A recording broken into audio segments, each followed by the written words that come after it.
Welcome back, everybody, to the next episode of Hidden Side Quests featuring myself, Edwin, and my cousin Randy, Randman Legends. We're Hola. gonna do something a little bit different today. We're gonna take a trip through memory lane. We're gonna talk about some of our favorite and best gaming memories. So the way that I'm gonna kind of kick this off, I'll start it off, Randy, and then we'll kind of go back and forth. But I'm gonna take you guys through a little bit of a timeline of some of my most memorable memories with games and some of the history that I have with games. You know, myself, I'm 37 years old, so I have a bit of history with video games. So I'll just go ahead and kick us off. So I'm going to start a little chat here with our my earliest gaming memory. So if you can kind of go back all the way to the year 1992, young 5-year-old Edwin sitting in kindergarten class. There's this really vivid memory. I never forgot this. So I'm in my kindergarten class and I remember that it was the year 1992 because I remember this laminated like crafty sign that was on the wall where it basically had the year 1992. I remember it was this weird brown color and it was in my kindergarten class and I'm sitting there on my little square that I have on the rug and I'm just going about my life, but as luck would have it, one random day getting out of kindergarten, I didn't think it was anything special, just walking out. And I don't know if there was any kind of event attached to this. I don't remember if there was, but I do remember just walking out of class, and it was my mom who picked me up, and he basically told me that we're gonna go get a Nintendo today, and I'm just thinking, "Well, I don't know what that is." Okay, cool. I'm 5. What am I thinking about at 5? I don't know. I'll probably play with blocks or something, but Nintendo, that sounds fun. Okay, cool. So got the Super Nintendo in 1992. Got home, and damn, did that change my life? Super Nintendo, most specifically, the game Super Mario World. So if you have not played Super Mario World, that game is an absolute treat. One of my favorite games of all time. Legendary side scroller. Obviously came a little bit after legendary games like Mario Brothers and Super Mario Brothers 3, but Mario World was my first ever game that I recall. And it was just an awesome game. I loved playing that game. I remember playing that game, and my mom, who games zero, she doesn't game at all, but for some reason she played Super Mario World with me, and she was actually pretty good at the game. I remember she discovered certain levels, including like the top secret level that was right above that first ghost house, and I was like, that blew my mind when I first saw that. Like, what the heck? You can just get free mushrooms and a free Yoshi, and I just thought it was so cool. And Super Mario World's really just my introduction to gaming and really just blew my mind as to what was possible. I remember spending hours and hours playing Mario World, and there's just a ton of levels. I feel like that game is still so big today too. And even being so young at the time, just beating a level, and it's really simple. You learn the mechanics of the game straight up. Teaches you to run back and forth. And I don't know, something about how kids intuitively learn how game mechanics work without tutorials or things like that. It just, I don't know how I figured it out, but all the different mechanics were something that I learned and I especially loved playing. And to this day, I've played Mario World a billion times. I don't even know how many times, but just so many times over and over on various consoles. Played it on the Super Nintendo remake that you could just plug into your TV. I've played it on DSs and I probably played it on Switch even also. So I mean that game is just a special game. One of my favorite games of all time and really just was what immediately hooked and enamored me with video games back in 1992. So that's kind of ground zero for Edwin. Mario World. What do you think about that game, Randman? I love Mario World so much. That is such, like you said, for it being such a really an old game at this point in time, especially in the Mario, history.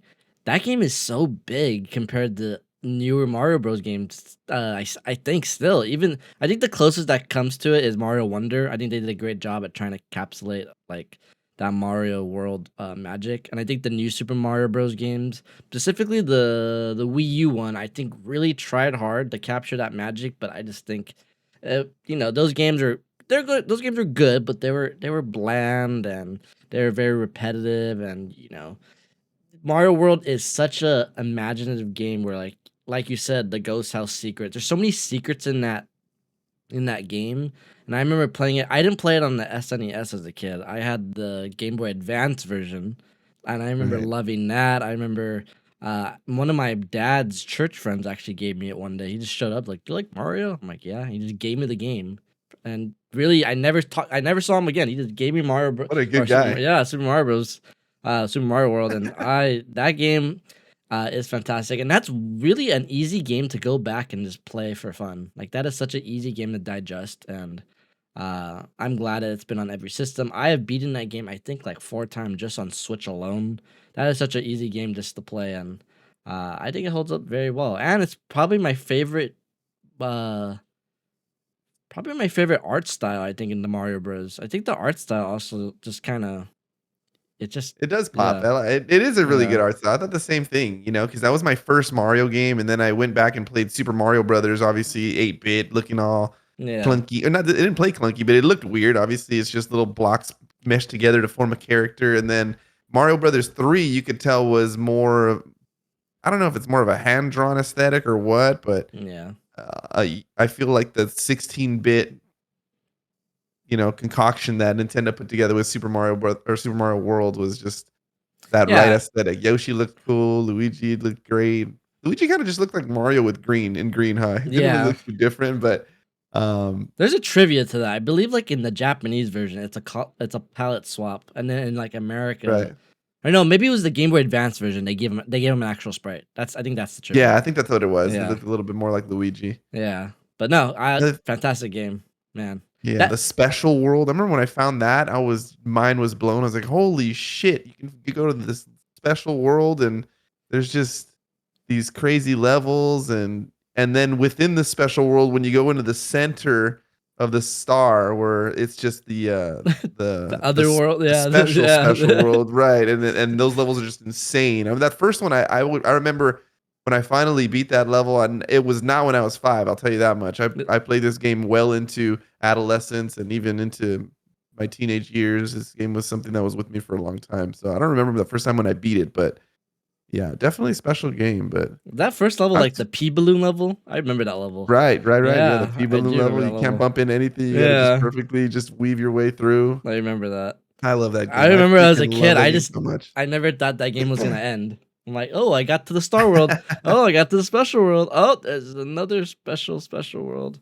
And then you can kind of carve your way into different spots, and you beat a level one way and it leads one path, and then you got to figure Yeah. out the other way to beat it and it leads to another path. And I feel like that is something they haven't nailed since that game. That game's world feels like a world. And I know that's kind of cliche Mhm. to say, but like I felt like I was exploring that world once I figured out when like the depending on the dots of like the levels determines if it has a secret path or not. Like once you figure that stuff out, like you start trying to figure out like what's the secret, how would what way do I beat the level, and I love that map, and I feel like they never really come close to kind of nailing that type of map in any Mario game after that. And it's really bizarre because Nintendo's a very creative team. I'm surprised they haven't gone back to that kind of style of gameplay, but uh yeah, no, just shout out to Super Mario Bros. World, or Mario Bros. What's it called? Mario World. Just my world. Um, it's so good that they literally named Mario Kart World after Super Mario World. Look at that. There you go. We have Now, another when world. that comes out on Switch 2, that's going to be Yeah, the Mario Kart yeah, game where I it's know. just when you get the world acronym or the world attached to your game, That's when you know it's it's legendary. yeah. So So, kind of following in those footsteps, my earliest gaming memory is actually with a Mario game too, and it's with Super Mario 64, which was my first Mario game. Now, the story I want to tell in this kind of need a little backstory. So, I was not a gamer. This was like, I want to say, I'm just kind of spitballing, like 2000, 2001. I was like 4 or 5 when I got Super Mario 64. We went to my parents' friend's house, and their kid, I believe, while was saving up for a PlayStation or a PlayStation 2. PlayStation 2 might have been coming out, so I was already outdated with an N64. But I didn't know that. I don't know what was out. I don't know what was happening. And my parents just bought the N64 off the kids with a bunch of games, Banjo, Mario 64, uh, Mario Kart, all these games. And the first one I popped in was Super Mario 64. And I immediately fell in love with this game. I remember actually calling Edwin a lot because I didn't know what to do in so many instances. I was still trying to figure out gaming, in itself, and I just became so in love with this game. But the story is basically, and I mentioned this story in streams and Let's Plays before, but the story is basically I was playing Super Mario 64 one day, and I started up the game, and you're on the select screen, and I didn't know how to read yet. This was before even preschool, I believe. This was just like, I didn't. So I see a little red box, and I click the red box, and Mario's hand on the select screen goes from white to red. I'm like, oh, I changed the color of the glove. Like, I don't know what I was thinking. Like, oh, cool. Like, whatever. Okay, so he's red now. Whatever. So I click my save file, and my save file immediately, all you hear is Mario go, wow. And I see, I couldn't read, but I knew numbers. And I saw my numbers, like 90 stars, go to 0. And I was just staring at the screen for like a good, like 30 seconds. Like, what just happened? And then once I kind of pieced it together, like, oh my god, I just erased my game file. I remember just starting to cry. I have no idea why, but I remember I was playing in the living room, and my parents are watching TV in my room, which you think would be the other way around, but I vividly remember running to my room because that's where my parents were, and just crying to my mom and dad, like, like trying to explain to them what happened. They don't know what happened. They didn't see what happened. I'm trying to explain, and my parents really, they're not at that point. They're not, fluid in gaming language. They probably didn't even know you could like erase files or whatever. Like they probably didn't understand what was happening. And then once they pieced together, like, oh, he erased this file, and then they taught me, like, yeah, this says erase, and this says copy, and this says, I'm like, well, I didn't know that. So I remember being so depressed and so like upset that I deleted essentially my first gaming file ever. And I don't honestly, if I'm being honest, I really don't remember what happened after that. But my mom did tell me that like my parents focused on me trying to work on like collecting all my stars back. But because I already played it, I kind of knew what I was doing already, so I got my stars back fairly quickly. But I remember so vividly that moment. And I haven't even clicked that red button ever again. I don't even know what happens when I click that red button. I refuse to click that red button. I'm never gonna erase a file in that game. But Let's that's be one of straight. You didn't have 90 stars though. I don't know. I did get 120 stars as a kid. I did get all the Okay. stars, but that was with like going to my mom's work and printing out like a thousand page FAQ of like where every star Oh, is, I and remember those days too. Yeah, yeah, the strategy guides, the yeah. bootleg strategy guides where it's literally all text. Yeah, and you just print them out. My mom would I always had let me that for print Final whatever. Fantasy. It Yeah, was so so ridiculous. but yeah, that's definitely my earliest memory. That's definitely a joke and a meme in my household. Whenever every time my mom mentions it, my mom will mention it constantly, and it's become kind of a running joke of like, remember when Randy deleted Super Mario 64? I'm like, yeah, well, I remember That's awesome. vividly, but yeah, shout out to Super Mario 64 though. Fantastic game. I'll just say about Super Mario 64. That's a beautiful memory game for me too. Just tons of fun. All the Mario games are legendary in my opinion. I've played, well, the classics like Mario World and Mario 64 specifically. Those are top games for me for sure. I definitely remember just being completely obsessed with Mario 64 when the N64 came out, and I remember getting my hands on that game when the N64 was new back in the 90s, and that was just something that you couldn't even believe what you were watching on the screen. Being able to move Mario around in a 3D space like never before, and it's an amazing game. I mean, obviously, if you have a history playing games, you've more than likely come across Mario 64 and can recognize it as one of the juggernauts of gaming history. So, shout out, give a salute to Mario 64 for sure. All right, you're up. All right. So, we coming off the heels of 1992, young 5-year-old Edwin playing video games. We're gonna fast forward a little bit to the Christmas of 1998. Young Edwin is now 11 years old. Got a little bit of gaming experience under his belt. He knows a thing or two. He can figure things out a little bit. He's got some reading skills. He can read. He can He's read the doing word things. He's doing erase. big things.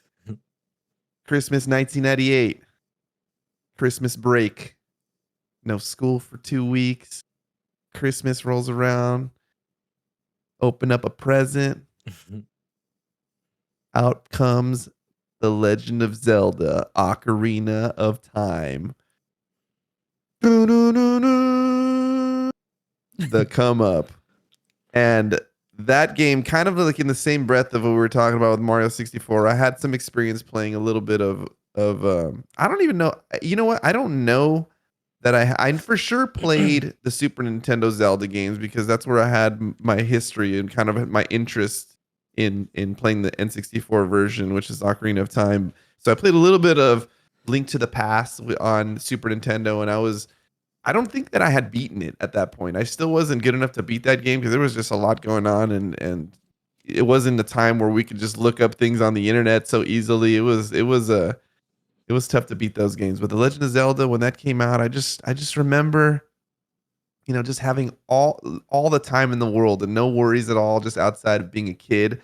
That game I associate just waking up early and every day of Christmas break just to jump into that game. The weather's kind of crisp outside, a little cold, put a little sweater on, cozy up with Legend of Zelda,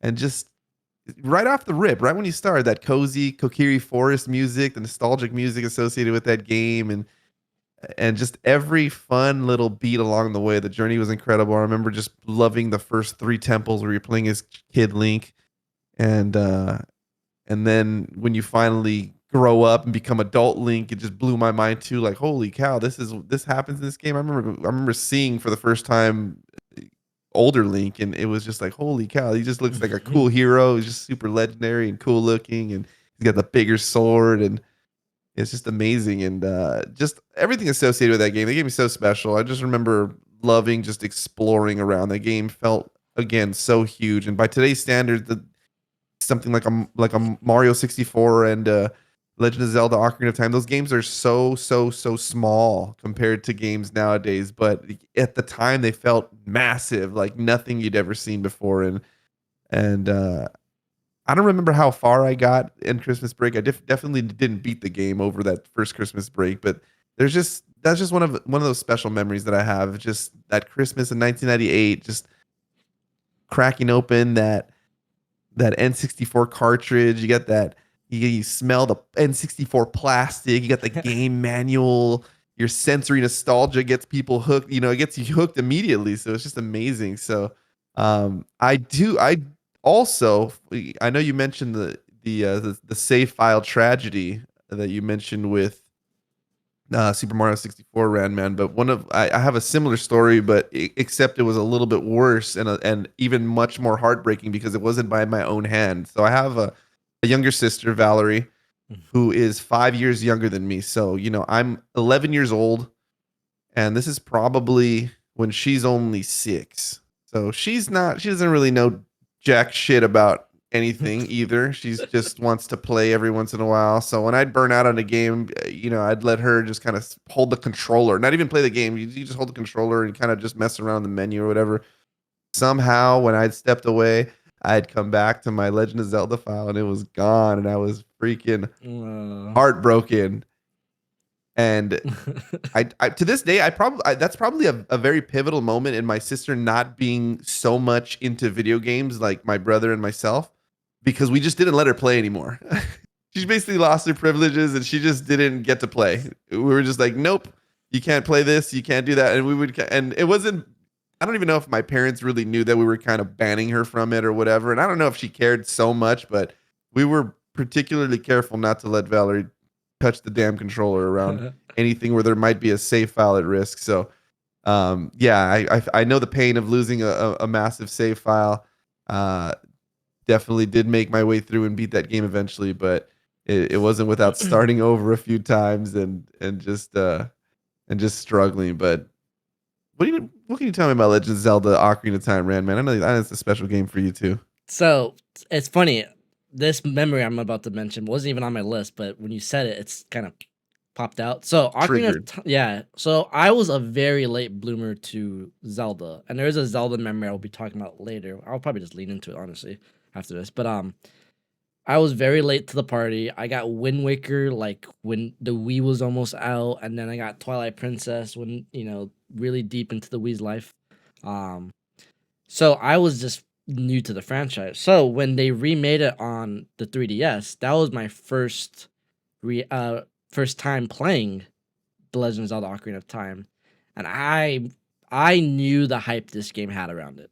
I was really involved in the gaming community at that point. I was surfing the web every day. I was watching reviews on YouTube. I knew, what this game was to a lot of people. So when they announced it on the 3DS, I remember the first day 3DS was announced, they announced Ocarina of Time 3D remake, and I'm like, I got so excited because I was finally gonna play it, and I had it on Wii. I remember buying it on Wii, but like, I just never played it. I also had it on GameCube, but I just never played it. So having it brand new graphics on my new system, I was just ecstatic for it. So game came out like 3 months after the 3DS came out, and I probably, honestly, to this day, I have never played a game so much in my life. You can ask my coach from high school. I never missed a day at practice. But boy, did I pretend to be sick for 2 weeks. I was so invested in this game to the point where my daily routine, well, I still ran. I didn't want to just go to practice. I ran, but after I ran my mileage, I would come home, ride my bike to Ralph's, get a loaf of bread, a big old loaf of bread, two big Smart Waters, and that was my diet for the day. And I would just be in bed with my headphones playing Ocarina of Time. I was so heavily invested in it. The I, lunch of oh, champions. dude, oh my,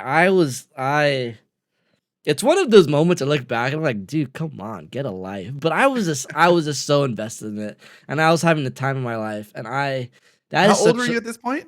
This was my what? So you're in high school? This was my freshman year summer. So going into sophomore year, See, that's so interesting. Like when we 2011. first kind of like discovered these types of games. See, it's like I played this when it first launched, and I was 11, and you're playing it years later. This is how much gravity that this game has. Or you're playing it Yeah, as a junior. You're several years younger than I am. So this game has already been out. You're talking about searching it on YouTube. I was like, damn, yeah, that's crazy. Like I wasn't even YouTube didn't even exist when I was playing yeah. this game, but it still holds a special place in both of our hearts, I think, and I think that that's so cool. And that game, I beat that game. I think like 6 times on 3DS. I think it's ranked number because 3DS has like this activity log, so you can see every game you played. Shout out to activity log, bring it back, Nintendo. Um, and I think it's ranked number 3. I have like 600 hours in that game. I just love that game so much. I beat it on master mode like 3 times. I beat it. I just love that game, and I hate that that version of that game is stuck on 3DS because it's really a good version. I'm hoping they It is. eventually remaster it and put it on Switch or something. Although there are rumbling that they're just remaking Ocarina of Time, so maybe that'll happen one That day. would But that would be the game to do it but with because you can make that game incredible, and it's not so big that it's undoable. It would be amazing. I would love to see that. That I would be a think great like a Final Fantasy 7 Rebirth yeah, style high budget, just kill it, Nintendo. You could just recreate Ocarina of Time and just oh my that's gosh, that'd be a awesome. perfectly sized game in my opinion. That is such a when It people is. ask me what if I want to get into Zelda, what game do I get into? And I know a lot of people's easy answers like Breath of the Wild and Tears of the Kingdom. Those are great games.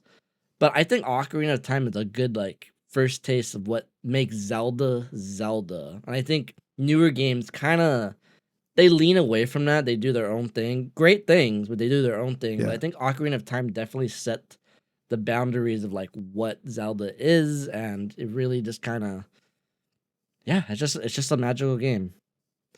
What But was the moment in that game where you got I know a lot of people struggled with the water temple, but what was do you remember like the first moment you got stuck in that game where like, "Oh shit, this is like kind of not that easy."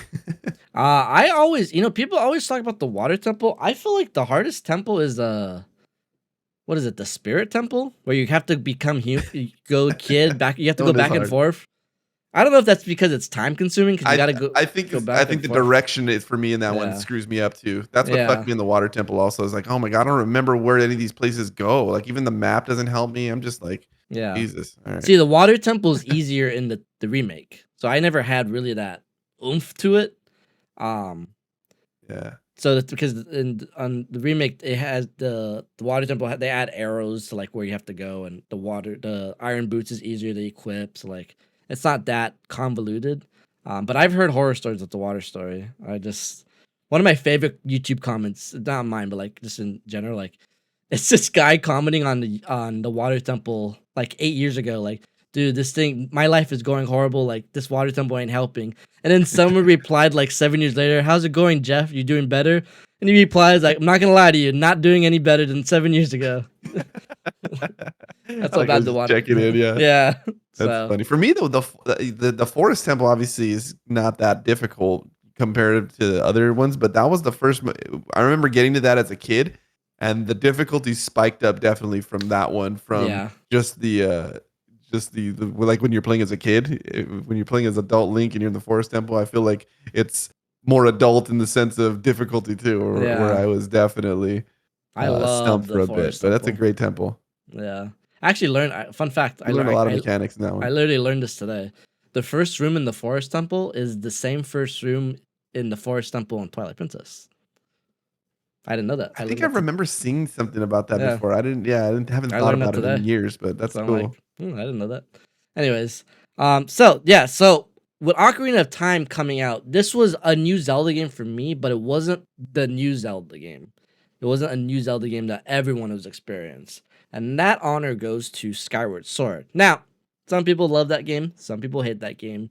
I personally love that game at the time. I have mixed feelings about it now. I think I still love it, but when Skyward Sword was announced and leading up to Skyward Sword, I felt like I was finally in this Zelda hype cycle because Zelda games they don't come out often, and Skyward Sword was the new big 3D Zelda game. And I remember the first E3 I ever watched was the first time they ever showed Skyward Sword, and I remember that first trailer. Still one of the, it still gives me goosebumps. It's Link from Ocarina of Time riding the horse. Then it shows Majora's Mask. Then it shows Link riding the boat in Wind Waker, and then it shows Wolf Link, all winning, indicating we're in the next era. And I remember getting so excited because at this point, I've played all those games. I've played Ocarina of Time. After I beat Ocarina of Time, went back and played Majora's Mask because I wasn't scared anymore of that game. Wind Waker was my first Zelda game, and then Twilight Princess I got on Wii because I was just all in on the Zelda hype. So I was so excited for Skyward Sword, and I remember just watching trailers for it. I remember seeing theories and breakdowns. I remember when they just showed the teaser art, the teaser of this like Link and this mysterious figure, and the Link looked like Twilight Princess Link, so people's theories went off the rails, like, oh, is it a Twilight Princess sequel? But it was just the artist doing his own thing. And I remember texting like Edwin about it, sending him like a 2040 by 2040 PNG of the image, like, dude, check this out. I remember texting my cousin Chris about it. We were all trying to make theories of like, what this is. And for me at this point, this is when I really started getting invested in Zelda lore. And Nintendo too. Nintendo seems like it was pushing more of the lore. And I was just so like, okay, I'm in. So when Skyward Sword came in, I honestly thought at the time, I thought it was the best game I've ever played in my life. Now I don't think that anymore, but I was just so like, oh, this is so good. I think what really won me over in that game is, and I still stand by this to this day, is Skyward Sword has the best Zelda story.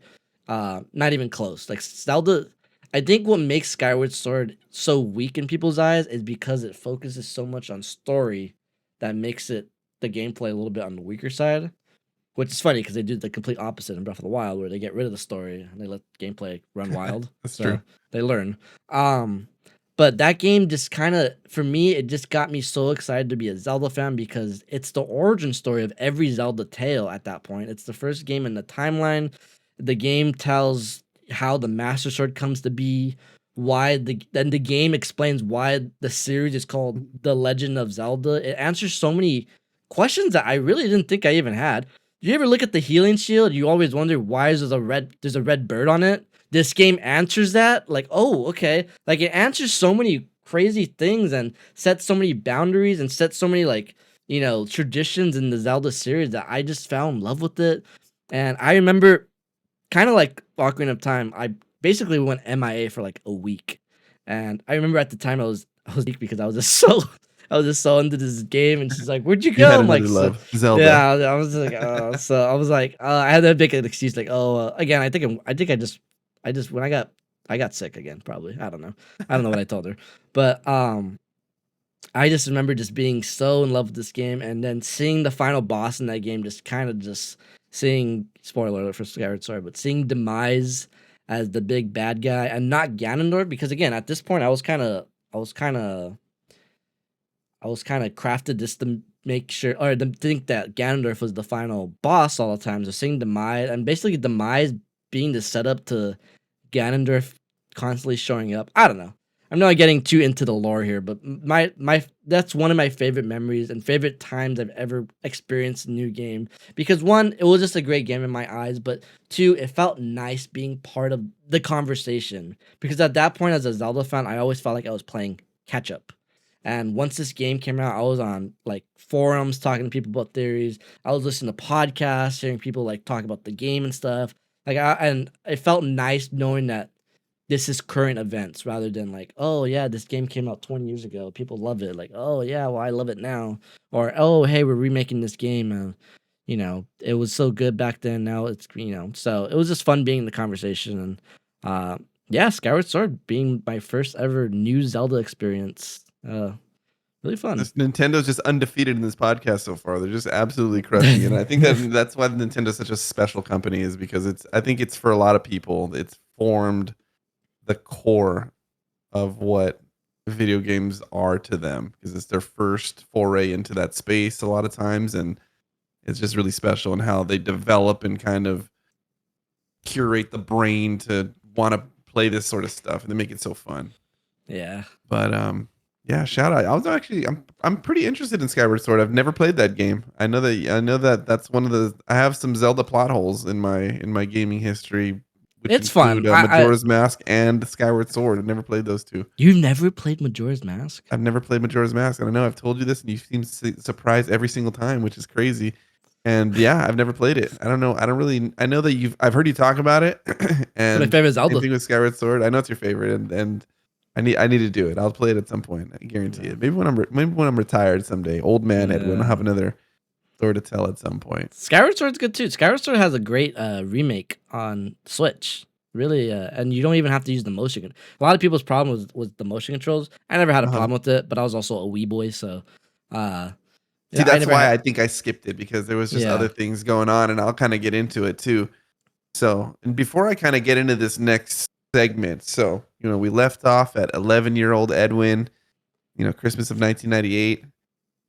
This next phase that I'm going to kind of talk about is going to skip over a significant portion, and I don't want to leave that out. So, I mean, maybe we could do another podcast about just straight PlayStation 1, because I'm just going to skip straight to PlayStation 2 in this next part, and kind of share a core milestone memory that really formed kind of where I would head into in the years to come. But basically between the years of 1999 and 2000 and 2001, 2002, there is so much great content on PlayStation 1. That really kind of formed a lot of my tastes. So I'm not going to get into that right now, but tons of Final Fantasy, Metal Gear. I know shout out to like a lot of games out there, but for the sake of the podcast, we're going to fast forward to the summer of 2004. Young Edwin is no longer 11 years old. He's now 16 years old, junior in high school. He's discovering for the first time online console gaming. But what the hell could you play in 2004? And some might say, oh, you could play Halo on the original Xbox. Nope, didn't play that. I didn't have an Xbox. What did I have? I had a PlayStation 2. Can you even name a game that you could play online on PlayStation 2? Before I even get into this, Randy? Fantasy trivia. Not even know what that is, but maybe. But was that a GameCube game? My first ever experience playing games online, and this I can almost guarantee you never even heard of this game. game called Delta Force Black Hawk Down. Random ass first person shooter on PS2. But I remember because in 2004, not very many people had high speed internet at this time. This is when DSL. That's part of Los Ricos. You know what I'm saying? That's for the people with a little bit of extra money to throw around. A little, maybe they're just more in the know. I didn't have DSL. I didn't have fast internet. We had dial up. But one of my boys in high school, my buddy, my boy Rico, he had DSL, and he turned me on to this game called Delta Force Black Hawk Down. We just called it Black Hawk Down, and we set up a night where it was him, myself, and then our other buddy Bobby. We went over to my buddy Rico's house. We all had. I to this man, I don't know if he had just extra network adapters or if I bought a network adapter or what, because you needed a special attachment, I think, for the PS2 to even connect to the internet. But he had all the stuff we needed. All we needed to bring, I think, was the actual PlayStation and a little TV. So I had like a little TV that I could bring over. So we all went over to Rico's house. We set up our PlayStation 2s. We plugged them all in to the internet, and we had our little TV screens, and we were able to set up and play that Delta Force Black Hawk Down. It's basically just a very old, by today's standards. We're playing Call of Duty these days and these high end, high fidelity video games. But back then, this was some of the best that there was, and some of the only online. The game is absolute dog shit. I was looking up some reviews. Not very fondly remember. This game was actual cheeks, but in my honest opinion, at the time in summer vacation of 2004 or whenever it was, this was super sick. And I remember just that it was just one night. We didn't do this. We didn't even do this again. I don't think that we did this one time where it was just a sleepover. My mom dropped me off and said, "All right, I'll pick you up tomorrow." And we just stayed up playing all night into the morning. I don't even know. We probably went to bed at 7 in the morning, and then I probably got picked up at noon, and probably went straight back to bed because I was a zombie. But just absolute all nighter strategizing with my teammates who were next to me, trying to play a match, a team death match, and I think there was capture the flag and just some real basic games, and just for the first time realizing there's this entire universe that was yet untapped in my entire existence. And this took a while for me to get to this point, and I wish I was able to be younger to experience online gaming at a younger age. But I feel, as someone who's kind of grown up with the internet and had and experienced the internet for me has always existed in a time where I had some consciousness and some grasp of it. There's no internet memories that I was so young that I can't remember them. I was always at least in middle school or older, which I retained those memories. But specifically with this Black Hawk Down game, I just remember just experiencing for the first time being able to move around and shoot guns from a first person perspective, in a way that wasn't GoldenEye 64, which is really the extent of kind of what we were used to before the whole online era. But online gaming really, for me, has, even in my current state, it has been a constant mainstay in my life. It is something that I've participated in regularly for the entirety of my adulthood. And it all started with that core memory there with playing Black Hawk Down back in 2004 online on the PS2.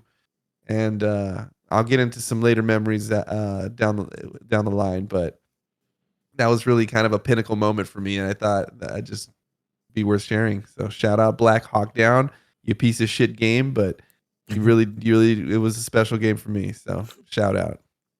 Yeah, one of my favorite fun facts about myself that I like telling people is the reason why we got Wi-Fi installed in our household for the first time was because of Pokemon Diamond and Pearl.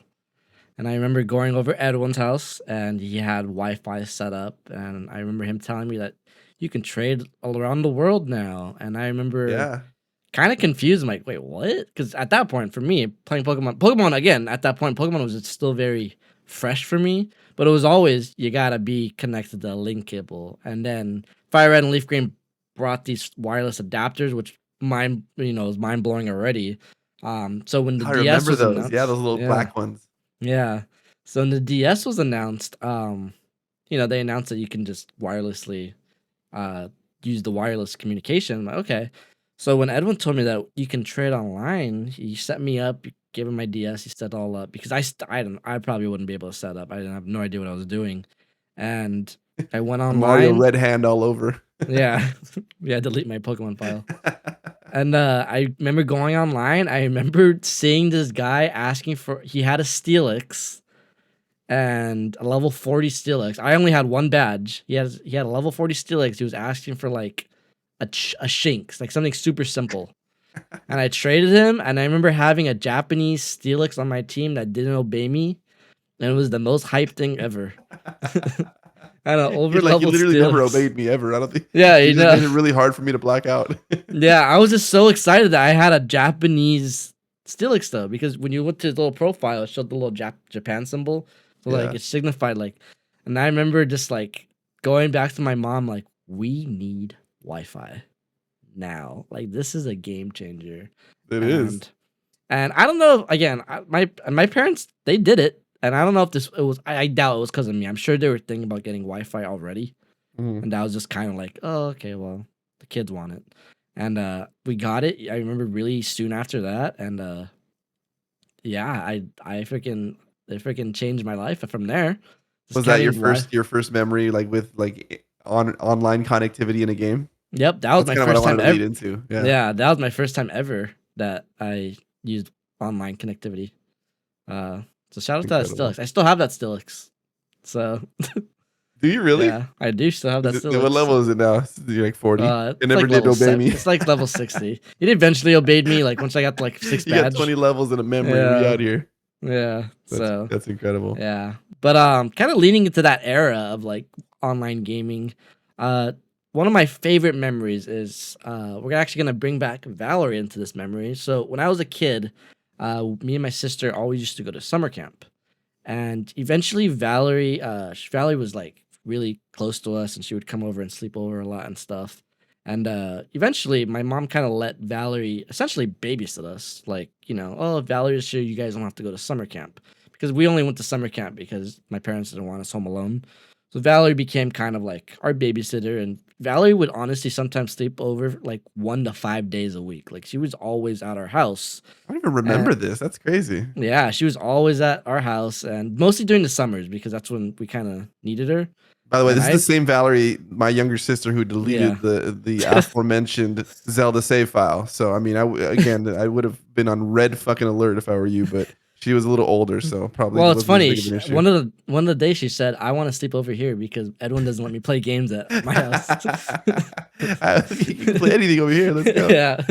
So she would always be over and stuff. So one day my parents tell us to go to Blockbuster because we always go to Blockbuster just to look at. We didn't even buy anything at Blockbuster, but we just liked walking over there just to check out the games and stuff. So my parents were like, hey, you guys should go check out Blockbuster. So Valerie's okay. I'll walk them. So we walked, and I don't know. I don't know. Valerie was definitely not in on it because she was. We were out for a while walking the neighborhood and stuff, and basically my parents wanted us out of the house because they bought us a Wii, and they set up the Wii, but they apparently the Wii was already set up, and they actually wanted to play the Wii before us because the Wii was all about, like, everybody was playing the Wii, and Everybody played that thing. my parents were so excited for the Wii. And I remember we came back home and we walked in the room and they're just playing Wii tennis, and I'm like, it took me a moment to like, wait, what's happening here? And I see the Wii, I'm like, we got a Wii, and this was like a year after the Wii came out. How old were you at this time? This is in 2006, probably. So 2006, this is 2007. 2007. Yeah, Yeah. because it took us a year to get it because those things were like crazy You hard couldn't to make them find. fast enough, right? Yeah, they were crazy hard to find. And my mom, she told me like apparently she just went to the Target and she just constantly checked and she saw just one. She just grabbed it and she just came home with it. And Nice. one of my favorite memories is just like kind of that build up to like, we live in an era now where like, well, me and you, we buy our consoles. We already we're gonna have the Switch 2 day one. But there's something magical about just showing up and the console's just there in your house. You Could didn't you even know imagine? about it. Yeah, seriously, that's so cool. And I was just so excited because at that point, I know or a year into the Wii's life, and there's some great games. We know, like, Mario Galaxy's coming out. Like, I knew these games were coming out, but I just never. I guess I never. One, I knew they were hard to get, but two, I also just never really figured to ask for a home system like that. That stuff's expensive, and like I just wasn't really. That was really my first home console experience, kind of like Skyward Sword, like a new console that's on the market. Because by the time I got our GameCube, the GameCube was also like 2 years into its life. I remember my parents got it for like $90 at Walmart. It was already on sale for like ridiculously. So like this was the new hot topic that I'm like, oh, I can't tell my parents to buy me a $250 console. Like that's crazy. Like. Yeah, that's what it So cost. I remember. yeah. So I remember just we walked in, my parents just surprised us, and we just played Wii Sports and we play all night. And my mom had all the gizmos, and this was also an era where like gotta give credit to my mom specifically. Like she really did her homework on a lot of stuff in that era. Like I really felt like she knew it was what she was doing, what I she wonder if should she buy. asked me at all because I feel like Maybe this I was. I wouldn't remember. doubt I it. remember getting the Wii at launch. I got it. Me and my buddy Art both got one, and Daniel. We all got the Wii on the same day at the same GameStop. We reserved it and we picked it up, and it was clutch. We were just so hyped Yeah, with Twilight Princess. yeah, and I didn't get Twilight Princess till later because I think I still at that point, just to show you how late I was to Zelda. Still at that point, I don't think I even liked Zelda yet. So, I was very late Memories to are all that. scattered up. Yeah, That's wild. but the Wii era in general, though, like I want to talk about when they got it, but the Wii era in general, like there's so many great memories in that era, and honestly, uh, the Wii just has such a special place in my heart. Where like, so many times I'm so thankful and so like blessed. Like my parents, so many times during the Wii era, they just showed up with a new game. And this is before I was like really in the know. I knew stuff was coming out, but I was, they were more in the know than I was. They would just show up with Mario Galaxy. Like, oh, Mario Galaxy came out today. I'm like, wait, what? They would just show up with Super Smash Bros. I remember I was trying to sleep over my friend's house because he just got Smash Brothers. And my mom said no. And usually, when we asked the sleepovers, they always say yes. So when she said no, I'm like, am I in trouble? And remember, she showed up. What do you She mean showed up. no? Yeah. So she showed up. She showed up after work with Super Smash Bros. Like, I don't want you to go because I have it. I'm like, oh yeah, I don't need him. I don't need my friend Marcus. So, and stuff like that. I remember her and my dad came home with Mario Kart with two Wii wheels. Me and my sister freaked out like two of them. Let's go. Like that the Wii era just is such a special place in my heart. And I remember just me, Valerie, and Sam playing so much Wii that summer specifically. Like we were so hooked on it. Even in like the stupid channels. Like I literally texted Valerie this a few weeks ago. Like I sent her a song of the Wii Weather Channel song, and I sent it to her. I'm like, is it crazy that this is like nostalgic? And she's like, oh my god, I remember this song. Like, why would we watch the Weather Channel so much? It was so weird, but shout out to That's the so Wii. funny. I miss the Wii days. Doesn't that blow your Okay. mind that was I don't want to 18 talk about it. I don't or want to so talk years about ago? it. I Yeah, was just thinking about that. I'm like, God damn, that's so long ago. If you kind of really break it down, I know. It makes me and sad. it's I and it's feel yeah, old. it's just crazy to think time going by and just time, man, Yeah, I know. ever fleeting. I know. That is a Uh, trip. Shout out to the Wii though. The Wii definitely was another juggernaut in the gaming industry in term or just in life for everybody. Everybody had a Wii, like you said, and even if it was just for the Wii Sports or just for those pack-in titles and just the novelty of playing with with the remote motion controls that spawned the entirety of all the failed motion controls that Xbox and PlayStation try to just copy and implement. It never took off in the same way, but oftentimes it's not who does it first, but who does it best. So Nintendo, once again, we're probably like one 7 out of the 8 things we've talked about have probably been Nintendo. So shout out. I mean, let's be honest. All my memories are gonna be Nintendo. Oh, there we go. Well, I'm so kind of moving down the timeline here. So moving away from summer vacation of 2004 with 16-year-old Edwin experiencing online gaming for the first time with Delta Force Black Hawk Down. Let's fast forward now to young adult Edwin, Halo 3, 2007, 20 years old. Halo 3 just dropped. Where am I? GameStop. Midnight release.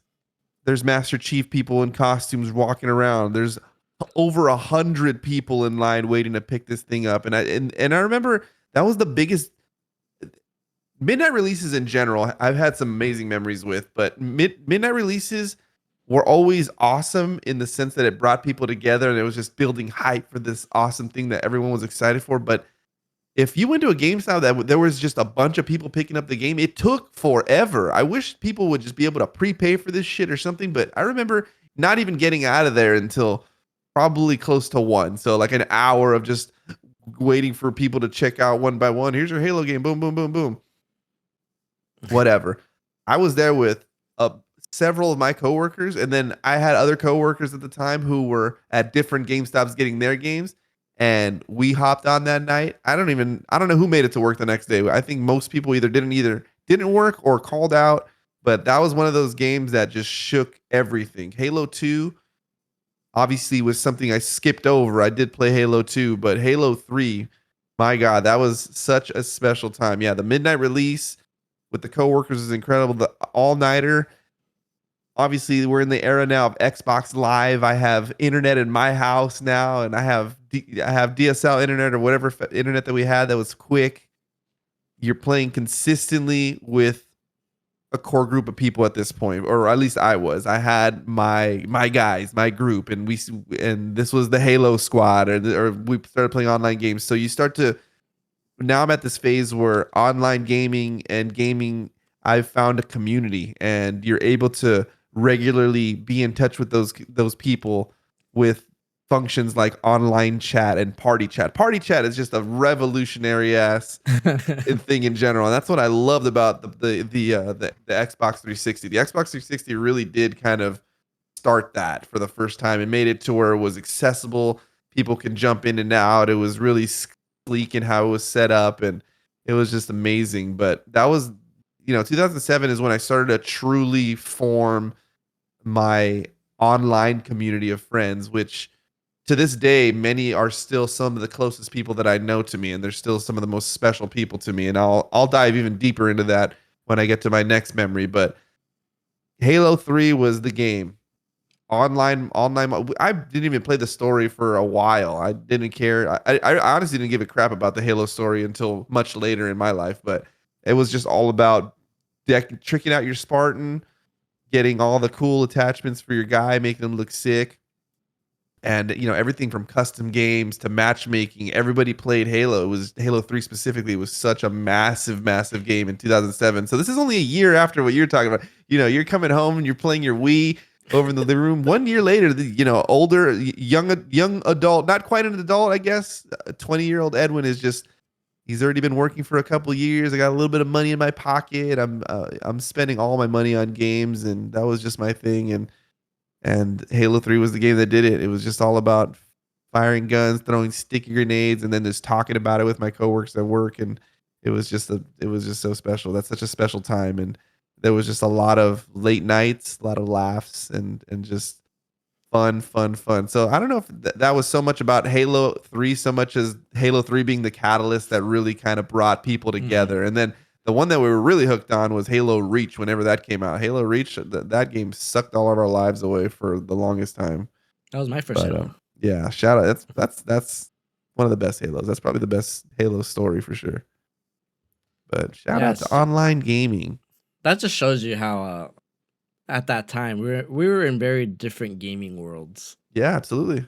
Yeah, I didn't get. Just due to the age, I think the novelty of the things that I was into was just a little bit different. I think that's why I drifted away from the Wii, and didn't really take that as seriously because, the Wii was kind of the kids' console in a sense. But even though there were some banger games and I loved them, but oh no, for sure, Nintendo was definitely catering to a very different audience. Yeah, definitely. Me. That's it. I was the audience. Little Randman before he became a legend. Yeah. But I didn't get a PS3 until 2010. So I was really deep into that generation of consoles. So Yeah. I That was a console Nintendo that boy till generation then. lasted forever, so it worked I out. know. You I weren't even still, halfway into it at hands that point. down, that's still the best generation. Hands down to me. I feel like that generation's so It revolutionary. is really good. I don't know if I can Yeah. argue that too much. Yeah. Alrighty. So What you got? we all knew this one was coming. Let me take you back a few years. Back to 2000 or 2001, whatever year it was. I played a game called Banjo Kazooie. I Hell fell in yeah. love with Banjo Kazooie. I fell in love with it so much that the only N64 I ever bought on my own was Banjo. No, let me rewind that. Banjo Tooie was the first game I ever played from Banjo, and I wanted to play the first one. So Banjo Kazooie was the only game I You ever didn't even play them bought. in order? Remember, my parents bought a bulk of games, and they only had Banjo Tooie. Played That's Banjo Tooie, wild. fell in love with it. I'm like, okay, this game, and the game's very meta. Like, don't make fun of itself. So they keep mentioning the first game. Like, oh, you did this in the first game. I'm like, okay, they keep mentioning this first game. I've never played the first game. So I remember my dad took me to Game Crazy, not GameStop, Game Crazy, and we bought Banjo Kazooie. And it was just a card. I have never touched or seen in person an N64 box. Even when I bought Banjo Kazooie, it was just a used copy, just the cartridge. So like seeing these boxes online, I'm like, damn, these are nice. I never held one. I never opened one. I never opened one in Christmas. Um, but anyways, Banjo Kazooie, played it, fell in love with it, and it became basically my personality. I love these games so much. So years later, this is past the Wii. This is past when I had a PS3. I remember waking up, and every morning in middle school, I would wake up to have breakfast. Uh, so I'd have breakfast, watch TV, and I remember seeing a commercial showing the new Banjo Kazooie game on Xbox 360. And I remember, oh my goodness, there's a new Banjo game. Why is it on Xbox? I don't know. I'm not into all that semantics of like what's happening with, these publishers. But I remember like I need this game. So I remember saving up my money and eventually my parents just got me an Xbox for Christmas, but I spent my money on buying Banjo Kazooie nuts and bolts. And I remember being very disappointed and very angry. And I eventually started looking into like how could this happen to my boy? And that's when I started reading up and learning about what happened to Rare and how Xbox bought it. All blah blah blah blah. But after that, it became a meme for me of like, when's Banjo 3 coming out? When is Banjo 3 gonna be a thing? Fast forward like 7 years, Super Smash Bros. Wii U comes out. And they introduced this thing called the Smash Bros. Ballot. And basically, you put in any character you want into this ballot, and Nintendo will consider it. Now, at first, people didn't believe. They're like, oh, maybe they're just, what is this? Like, what are they doing here? And years later, honestly, we only found out about this like 3 years ago. They actually did take it into consideration very heavily. Sora was the number one ballot, and they got Sora in because of that ballot. That happened almost 10 years prior to that. So, He was the my last vote. one too. Yeah. Probably why they did it So, that way. yeah.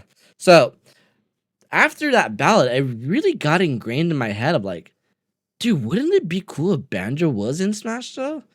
Like, is that even possible? And, people started running like theories and like, is it possible? And there's at that point we've had some pretty insane people in Smash, and then they announced Cloud, and like that's a licensing nightmare.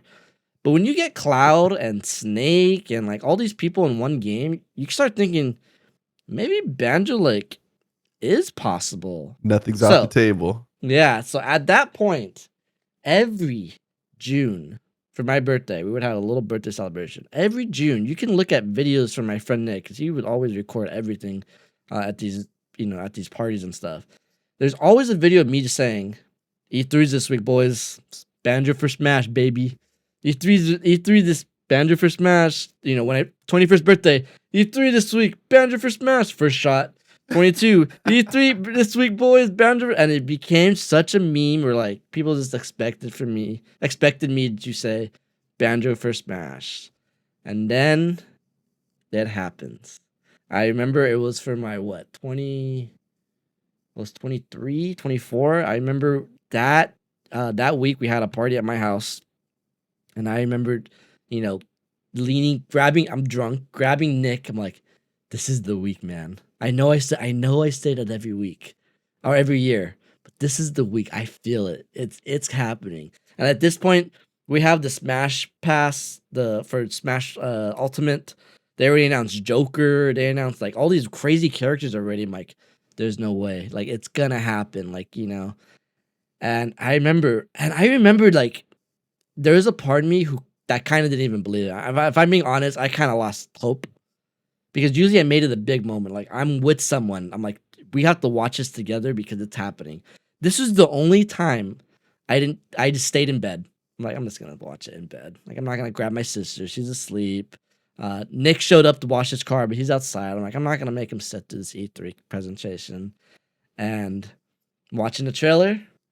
And the E3 presentation starts with the Dragon Quest character being announced for Smash. So immediately I'm like, that's it. They announced their Smash characters for the E3. I'm like, it's over. And I remember going on the Banjo Reddit and just seeing like people's reactions, like, it's not happening. And I remember just posting like, guys, what if it starts and ends with it? And people, I think it's still my most liked Reddit post of all time because people got like, wait, this guy's onto something. And I'm like, yeah. People just hyped, like people just want to be hyped. I'm like, yeah. I just figured like a fucking army just like rallying behind the comment. Yeah. So I remember like, hey, it could happen. So they show the whole E3 presentation and they show the banjo. They show the little Jiggy and they show Banjo and Smash. I remember just flipping out, and I'm so upset. One, I wasn't doing YouTube at the time, so I don't have a reaction for me. But two, I'm so sad that no one really got to see my raw reaction. The closest I have to it is Nick hearing me scream, "It happened!" And literally, there's a video. Maybe I can like put it on the side right here if I find it. It's a video of Nick with his phone trying to open my door. My front door, but it's locked. He's like, open up. And I remember just opening it. It happened. And then I remember just rewinding the trailer. I was so hyped. That I totally missed that they announced Tears of the Kingdom right after that. Because they announced it right after. That's in the same press conference? That's in the same press conference. Holy shit. They announced Banjo and like, we have one more thing. And they announced, it wasn't called Tears of the Kingdom yet, but they announced the Breath of the Wild sequel. Yeah, and I remember I was missing that because when Nick came in, I rewound the presentation, so I wasn't on like the live. You weren't on the live, yeah. You were just on you're just doing. Then I exited. Again. I remember scrolling Twitter and people were like talking about Zelda. I'm like, wait, Zelda? What are you talking about? And I looked at the live stream, like, how did I miss that? Best day of my life. Yeah. Oh, I was so ecstatic. And I remember going to dinner that night. I remember showing my parents, like, it happened. I remember rubbing in front of Samantha's face, like, I told you. She's like, you can't say you told me when you said it for the last 13 years. I'm like, I told you I would eventually be right. Oh, man. It was such a win for me in my book because I just love Banjo. I wish he gets more. I still wish he gets more love than what he gets. But, like, that was a win in my book. And they did such a good job with him in Smash Brothers. They took such good care of him, and I was just so hyped. And I remember just getting so many nice texts because people don't even know who Banjo is, but people are invested in Smash Brothers. So when they see this character that I've been rambling about for years now, in the same context of like people don't even know what this character looks like, I'm just always talking about him. It just gave him the recognition I love, and even like people. The kids I coach, they're never gonna touch Banjo. They're never gonna play Banjo. They're never gonna touch Banjo. But they know who Banjo is now, and that's a big W in my. Put him on the map. Put him on. He's on the map. Banjo on the map. We need him on another map. We need a Banjo game. One of my favorite things is I call when a character gets in Smash Brothers. It's not just a character in Smash Brothers. You get the Smash Brothers car wash. You get promotional art. You get an amiibo. You get added to the mural. You get remastered music by the best composers in the industry. You get a level. You get recognition. You get you just get so much when you get. That's true. They did give like all of that, just special attention to detail. That's really nice. Yeah. So. Shout out to Banjo. That could be a whole nother topic too. Just talking about just the most hyped announcements. There's been some good ones. I just listening to your story. That I love that story. That's a great story. And Yeah, the Banjo trailer was a 10 out of 10 trailer for sure. That was amazing, and I think that was something that a lot of people were talking about Banjo and Smash, not just Randman, but that was a big deal, and just to see the character brought back to life and revitalized, and as you said, treated right and kind of done right. That's the most recent we've seen a Banjo anything, huh? And he looks so good. He looks so good in this render the Oh, way that he does. Like, damn. I'm so thankful they didn't use the nuts and bolts. Yeah, could you imagine just Oh, nuts and bolts version? He just looks like a fucking square guy. the best part about him in Smash Brothers, there's only one reference to nuts and bolts in that whole game, and it's just his like taunt. Just him, like the way he bows is how he bows in nuts and bolts. That's the only reference to that game ever. I'm like, that's good. That's fine. One That's all too you need. many. But Yeah, I yeah, know. Honestly, shout out. yeah. Damn, that was good. I like that one. All right, that leads me into my final kind of milestone memory here. So I've talked about this game on the podcast before, but I'm just gonna expand a little bit more on how much this game and this franchise really did just trajectory wise impact my life. So moving away from the 20-year-old young adult Edwin, I'm now a more established adult. 27-year-old Edwin, 2014. Been playing online games for quite some time. I think I've seen it all. I've done it all. It's been a lot. Been a lot of hours on the box. That was my gaming platform of choice was Xbox at the time. I had all the consoles, but I was a diehard Xbox user in the sense that I played all my games and I purchased all my games on Xbox because it was about the community that I had on Xbox that I would chat with. I talked to all my buddies. We all had Xbox, and we'd all had Xbox coming up. So Xbox. We were all about it. Destiny 1 2014. So this is undoubtedly probably the most significant and I'm going to say in quotes special game of my life just because of everything that's spawned from the community around this game. And this game I still think is one of the greatest communities of all time in any sense for gaming. I think that this game did something that no other game has been able to replicate, and many have tried. But even to try is such a gamble because the scope of Destiny is so large. For those who have no clue what Destiny is, I would be very surprised. But just to kind of give you the TLDR, you're I don't even know how to start explain the story, but it is just the very first kind of game where you're just fiending for loot. It's all about loot. It's all about getting stuff, and the story and the just the sci-fi narrative around it was just so hype all the time. We had a whole routine. So to have experienced this whole thing from the beginning, the very beginning, 2014 vanilla Destiny, all the way through last year's Final Shape expansion was just something so special. And just that journey of 10 whole years playing from 27 to 37. I mean, those are such important years. And I look back and it's like, damn, I'm pushing 40 soon. And I don't feel like I'm 40. I still feel young. I still feel like I'm in my 20s. And a lot of that is just because of the youth and the just the community surrounding some of my memories with Destiny. So as I stated, I made lifelong friends and formed some of the most special, important like social bonds in my whole life.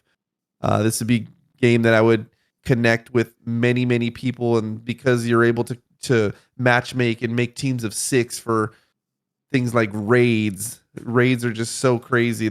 I still feel like there's no game that's been able to replicate what Destiny's done with a raid. The level of skill and coordination that it takes for a team of 6 players to accomplish a singular goal is that Destiny's the only game that's really challenged me in that regard. There's been no other game where the mechanics are so precise and so intentionally difficult and something you have to discover together and figure out together and work together. Just so incredible. Raids were just not to mention just the online community and streaming and watching other players kind of figure out how the strategies work. Raids were just so crazy, and this game was kind of like a part-time job. I played all three classes. I had a warlock. I had a titan. That was my main class. Titan all day for sure. Warlock and hunter. We would rotate. Every reset was Tuesday, so every Tuesday if I worked that day, I remember having to get home. Okay, I got to do all my dailies. We got to get cracking on the weeklies, and you have to do that with your teammates. So I'd hit up my buddy Eli and Poi and Steven and Hector and all just a bunch of the guys that played the game at the time. And we would just grind through all these missions. We do every single character just so we got all of our drops done for the week. And this is the first game where not only was I so fiendy for Destiny, I made a whole new account on PlayStation just to play with players and some of my friends that didn't have Xboxes. Crossplay wasn't a thing at the time.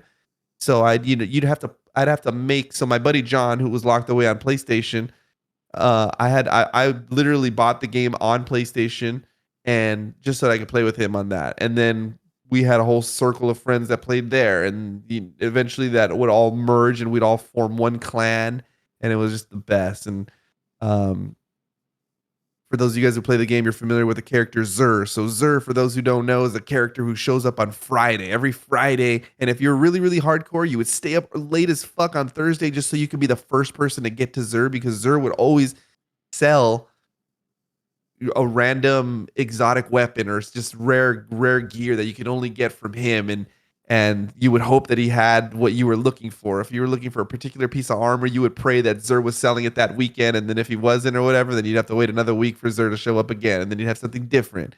And all the little things that you grinded for is a lot of times to get currency to buy crap from Zur, and just to unlock certain parts of your armor. But Destiny, just the chase of items and the community that banded together as a result is just so incredible.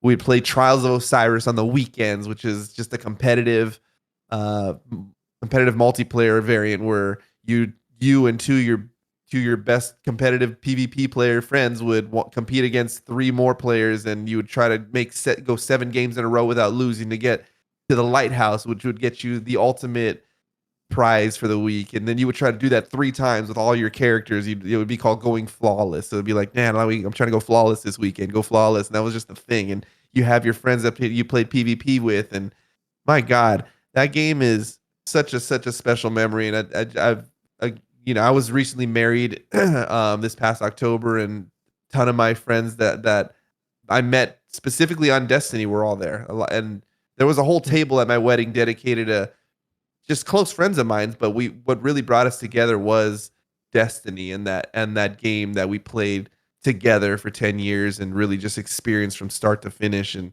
it's still going on today. I've since kind of put the game down. I feel like with the final shape was really the final capstone on my time with Destiny. Maybe I'll go back to it at some point and just kind of mess around. I don't think that I can really balance and juggle having that as a game that I play as regularly nowadays, but for the time that it ran, I wouldn't trade those memories for anything. And just a little fun fact, Randy, how many hours do you think I have on Destiny? So there's a website for those of you guys who are curious about your own playtime. If you guys play Destiny, I think it's called Wasted on Destiny or something, like Burned Out on Destiny. Just type that in Google and it'll bring the right site up. But I actually looked at how many hours I had across both games, and I'm in the top 2%. And this is after I haven't even played the game for probably 6 months from this point, but I'm still in the top 2% of overall hours in the game. And this doesn't even factor in all the AFK hours. So that's a whole nother number. It actually tells you like how many hours you were AFK,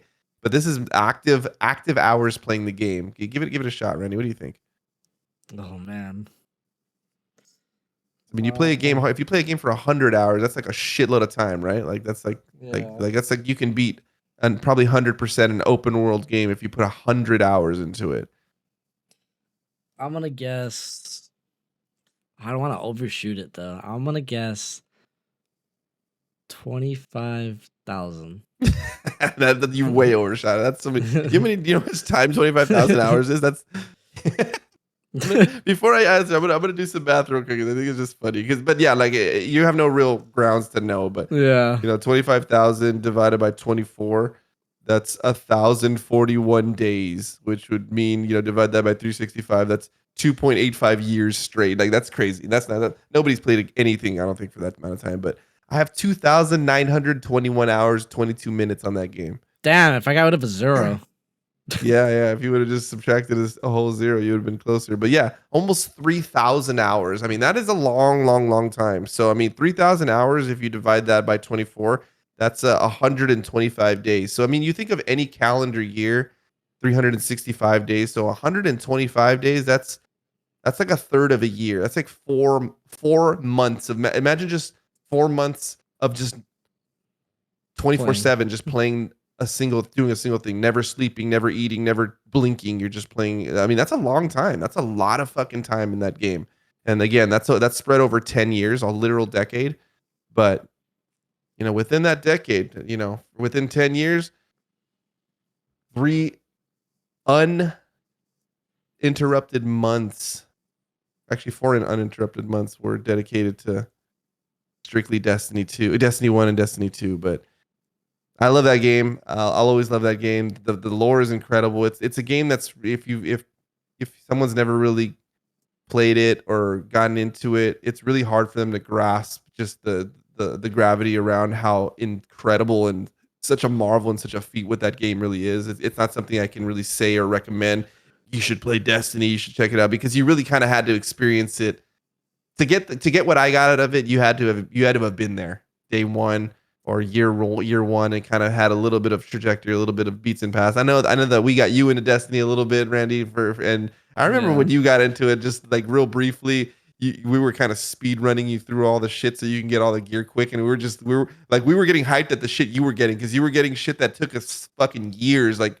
Yeah. Instantly, I was like, "Damn, that's so sick! You were get the Galahorn, or it was just insane." But That's what I remember uh, the most, the Galahorn. yeah, the Galahorn was just ridiculous. That's such an OP weapon. That was probably Yeah. if there's one weapon associated with being just OP for forever, it was the Galahorn. And I remember in Destiny 1 getting that was so hard. And I remember I just got it randomly from playing a PvP game. Like at the end of the game, there'd be a reward screen. And everybody would get a loot drop, and it's random. And I just boom Galahorn. And I was like, holy shit, just like that. Like no crazy quests, no, and that was kind of how Destiny originally used to do shit. It would just be just random drops, and that's why people were so fiendy for it. Later down the line, they made a lot of things more quest oriented and quest. You had to do this whole quest line in order to achieve it. But I really love the like the random RNG drops because that's what kept people playing. And this is kind of before, or not really before, but Destiny was never really super focused on microtransactions. You bought the game and you had the game and the whole game was in there. Obviously, it was online, but you had the ability to just get everything that you wanted by playing the game. And that's really what I think made it so special. Now everything is driven towards extracting money and currency from people, and they incentivize being able to speed things along by paying a little bit here. And Destiny eventually got into the microtransactions with cosmetics and stuff like that. But that's neither here nor there. That's not something I really gave a shit about really. But yeah, man, Destiny 2, really, really special games. And that kind of brings me to where I'm at today in my adult life. I'm enjoying games now still, and I'm kind of jumping around. There's a couple fun mobile games that I like playing. There's crazy open world RPG games that I still play, and I jump around between everything. But in terms of a main game, I don't know that there'll ever be anything like Destiny for me ever again. That just seems impossible. But yeah, shout out. Salute to Destiny. Shout out. I definitely don't have a game like that in my arsenal. I'm not a multiplayer focused guy. As you said, I did play Destiny for a while, but those games I can't stick with them for very long. They're just Fair, not yeah. my cup of tea. But it is fun seeing people. I do like watching people play. I do like hearing people play it.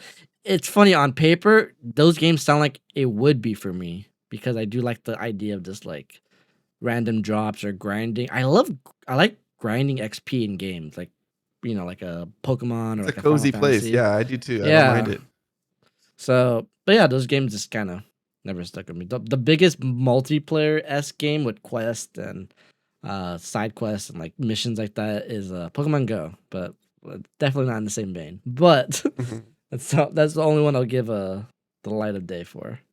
But yeah, shout out to Destiny. It's I'm curious to see if whatever happens with Destiny 3 sometime in the far future, it seems. 'Cause it sounds like they're not making a Destiny 3 anytime soon, right? No, definitely not. I think that that's it, and that would be the game, right? So, I mean, if should they ever, because by the end of, for me and my group of friends, that last expansion that came out with the final shape, that brought back a lot of old timers and a lot of people that kind of was in the core group, and some people even got convinced to get back into it just for that expansion and just to kind of mess around with it or whatever.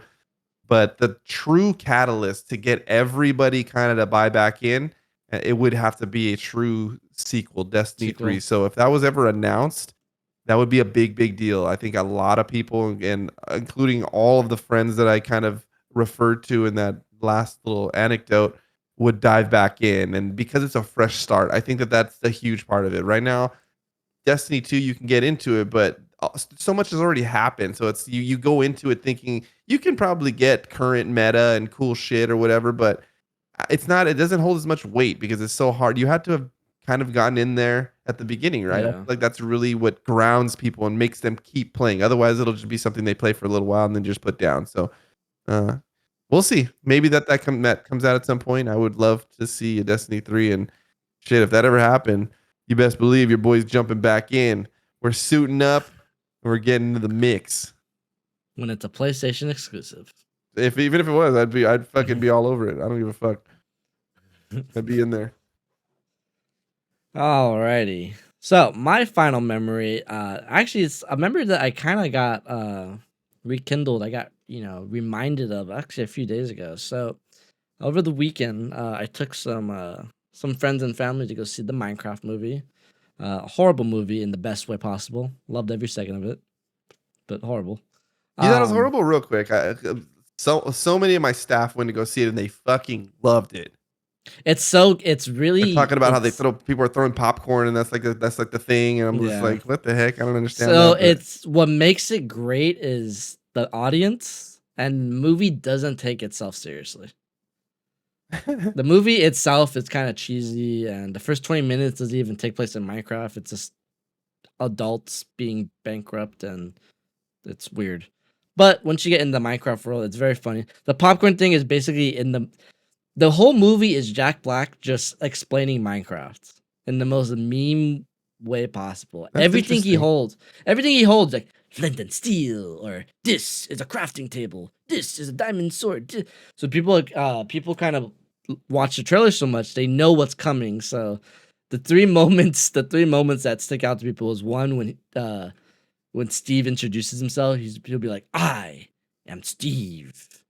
And the other one is flint and steel. And then the one that's the one that's really getting people to throw popcorn is there's this enemy in Minecraft when it's a chicken and a baby zombie, and when the baby zombie rides the chicken, it's called the chicken jockey. Oh And shit, I've seen this. Yeah, when you see that on when you see it in the movie, Jack Black says chicken jockey, and people just go crazy about it. Not just people in the theater. I work with kids. You say chicken jockey, and the whole school will erupt of like, yeah, let's go.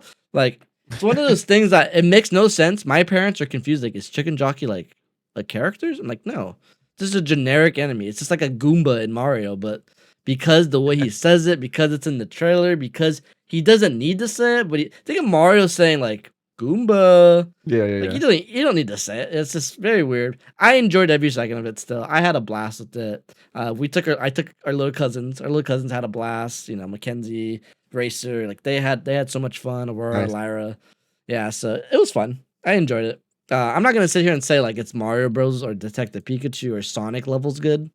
Uh but the audience and the kids and everything, and having like even a special moment of having like my parents experience Minecraft for like the first time ever, was very special to me. So I enjoyed it very much, and I had a great time. And we had a whole world tour, all our people. We had 17 tickets we bought, so that was pretty cool too. Jesus, Yeah. nice. So so leading into that Minecraft after the movie, me and my friends, a lot of my good friends, they showed up. They brought their kids. We're just talking about Minecraft and stuff. And Minecraft, me and my friends fall into that generic. Every year we have the Minecraft period for 2 weeks. We play Minecraft nonstop. We have the time of our lives, and then we don't touch Minecraft for 11 more months. So a few years ago, though, where it really sank in how special this Minecraft moment is, and this is kind of similar to Edwin's Destiny story of like, meeting lifelong friends or just solidifying that bond you have with these people. One night, this memory. This is my favorite memory. This is when it sticks the most. Is one night it was me, my friend Nick, and my friend Hector. Um, it's just us three. We have a whole village going. We have like 10 other people on the server, but it's just us three. And we get a map that shows us where a woodland mansion is, which is a very loot heavy mansion. But it's like 2,500 blocks in a certain direction. So, it's 11 at night. We weigh our options and we're like, okay, you know what? Let's just go for it. So I remember climbing the mountain, and this was, I believe, the first Caves and Cliffs update. So for those who don't know, in this update, I think it's 1.18, they basically redid the whole entire generation of like how the world gets generated. So this game now has really high mountains, which I think the max height was like 64 before. Now the max height is 256. So like the game's really big and it's really deep now. Quadrupled, yeah. Yeah, because the negative, I think, only went to negative 64, and now it's negative 256. So it's 256 in both directions. The world's huge, and we lived on a mountain, and I always loved Minecraft music, but in this moment, I feel like it really... I actually just did a song spotlight about this a few days ago. Go check it out. The song in that Left to Bloom. I remember climbing up the mountain, the song like really swelling up, and it feels very adventurous. You look over, you see the vista of like the mountainside of like what we're about to go on an adventure on. And I remember that moment so vividly, like this is gonna be epic. This feels like an adventure.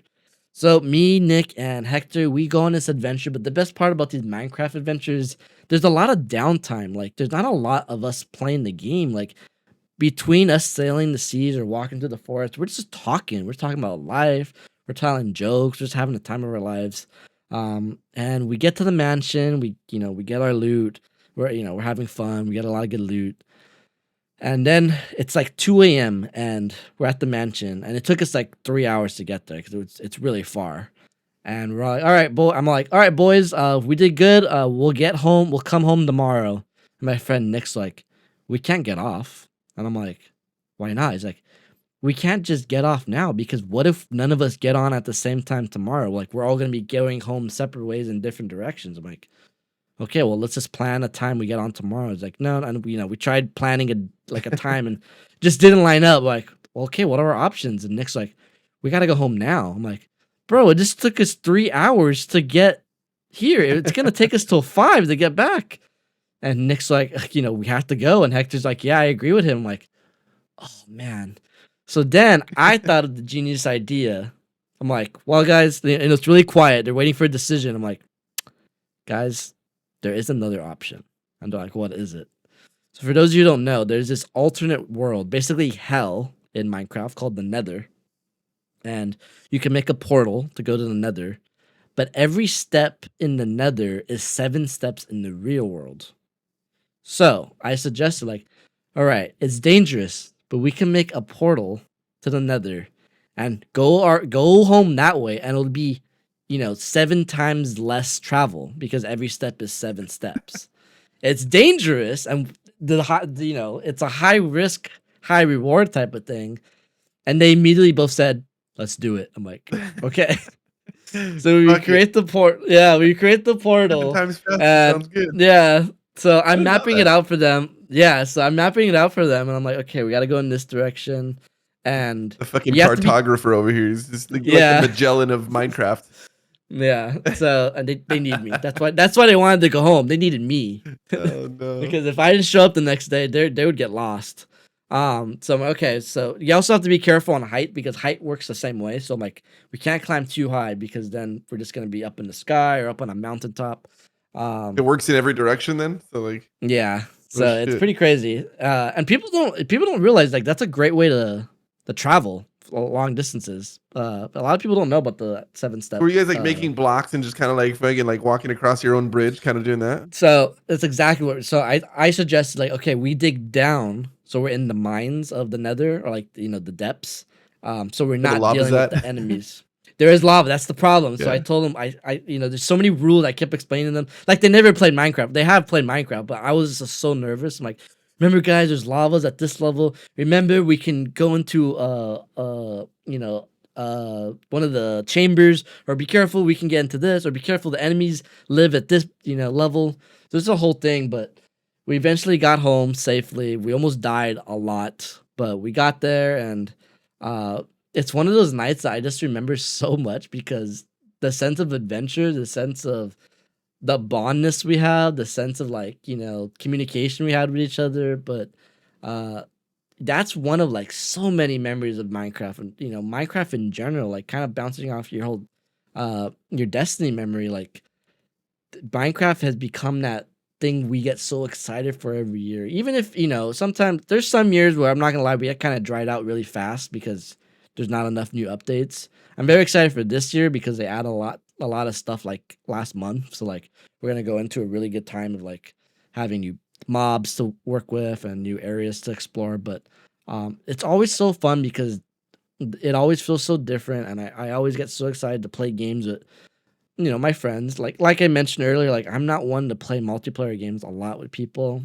Not like Nick will play with his friends, whether it's MLB or Call of Duty or some random Steam game, um, or like Hector likes playing Halo and all that. Like I'm definitely not that type of gamer. I'll do it to have fun here and there, but like Minecraft's that excuse that I get to play games with so many people and I have so much fun with it. And, it's become this thing that, this creates memories in itself. And, having the Minecraft movie this week and then talking about the game after with this group of people, some of them that is in our Minecraft group and some of them that are not, but we're all laughing because these memories are just so funny and they're so and I'm so excited this year because I'm probably going to stream it or record it or something. So having those memories on footage now and having those memories, on my computer that I can watch and probably laugh at in a few years from now, it's gonna be very exciting. But I just want to talk about that specific Minecraft memory because that one just always I think shows what Minecraft can be, at its core. Great, great friend game, but also a game that makes you feel like you're on your own adventure and you're always in harm's way, and you have to make executive decisions of like what to do and what not to do, and like good stuff, good stuff. I love it. I think that's awesome. I know you have a very close tie with the game Minecraft, and you love it. And I think that's really cool that you guys revisit that every year and kind of just get a little fix in. That's always fun. It's just like do you guys do this Yeah, around the same time every year? Is it like the specific we month? Like usually it's always December 3rd or some shit. we usually aim for the summer. Nice. That summer Yeah, vacation so vibe. It's just yeah, summer, even blast the though AC and head into the yeah, portal. Let's go. A little nether action. yeah. So Damn. it's gonna be fun this year. I'm very excited, and hoping with the whole Minecraft movie, a lot of people, a lot of our old friends that might have dropped off a few years ago, maybe jump back in and get excited again. So That'll gotta be join cool. us when you're Edwin. I can Just kinda try jump in it. there. It's funny, I've played a lot of Yeah. Minecraft, just not really anything, I don't remember any of the recipes or the crafting stuff, but I used to just love making, like, secret bases. My favorite is Yeah. just to have a stealth base where it's like, okay, there's just, like, a random hill, but you carve out one block and there's, like, this whole, like, secret room. I just love doing those, like, just have a bunch of dead drops. I had a whole world where it was just a bunch of that, and I had, like, a document that told me the coordinates of all the different spots that I had, and I tried to just make it all over the place, and it's just kinda cool. Yeah. It was called That's more like Emerica. Nick loves Nick loves doing that kind of stuff. Nick's the base Stash, builder. yeah, the And then, basement guy. yeah. One of the my quick little funny memory. Nick is known to like overdo it with the house building. Like I'll tell him to build I need a 1-story house for storage and he'll build me a 10-story house with storage. And I remember one I remember one day we're all like 5 of us. We're gonna go fight the dragon, the basically the final boss. Yeah. And I'm shooting him with arrows, and I'm telling Nick, I'm like, Nick, I need like a little base. And I'm thinking he's gonna give me like a nice 4x4 house with maybe a door, maybe Just somewhere not, to take but some cover.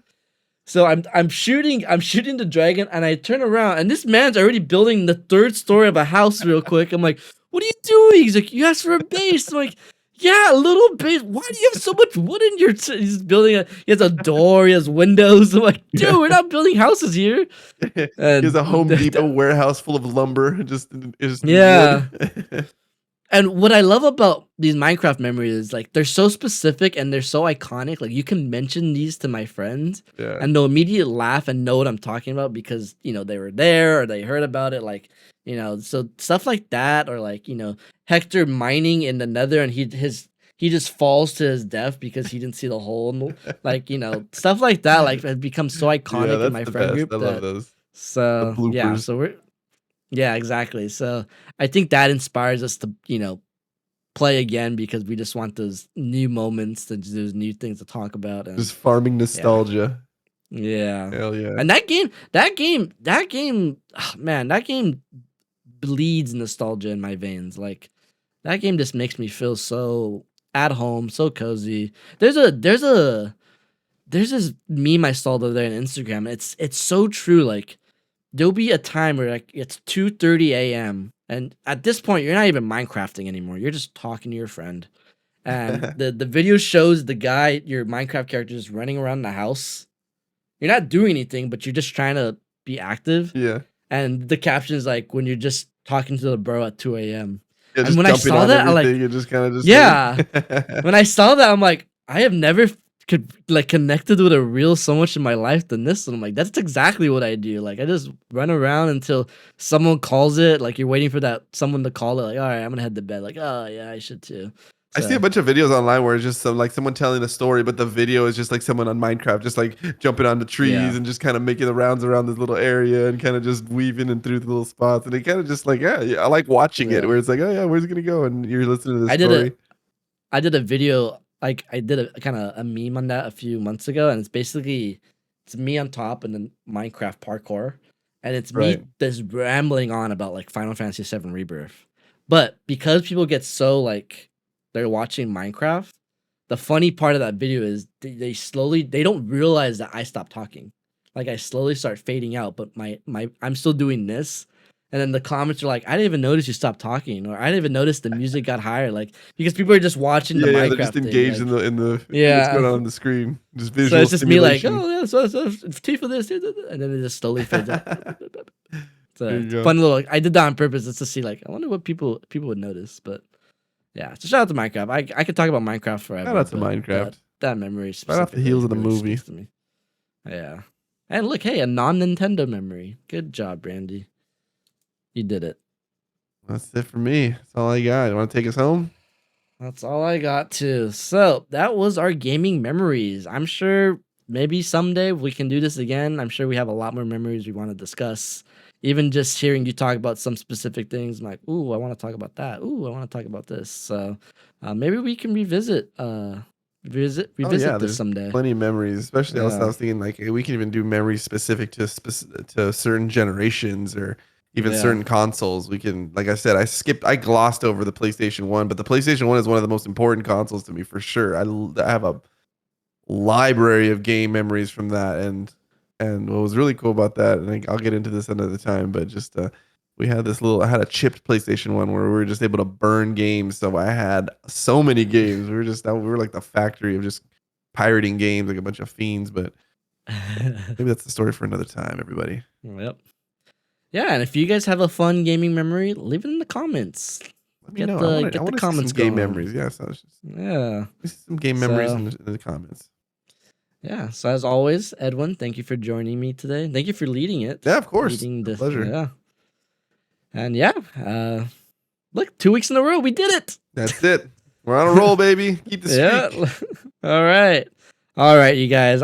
We will talk to you guys next week. Take care, everybody. Adios.